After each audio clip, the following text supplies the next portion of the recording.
Stomatologiyada diş qorxusu, dentofobiya və bunun hipnoterapiya ilə rahat müalicəsi barədə zəhmət olmasa bizə nə məlumat verə bilərsiniz və pasientlərimizin də beynindəki sualları cavablandırmanızı istəyərdim.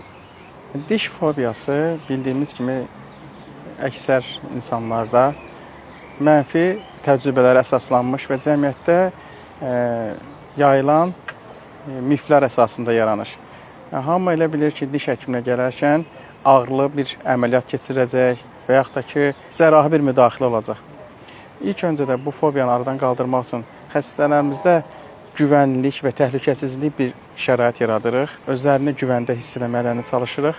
Həmçinin prosedurlar həyata keçirdərkən başa salırıq ki, müasir stomatologiya ümumiyyətlə hal-hazırda tamamilə ağrısız və təhlükəsiz metodlarla həyata keçirilir.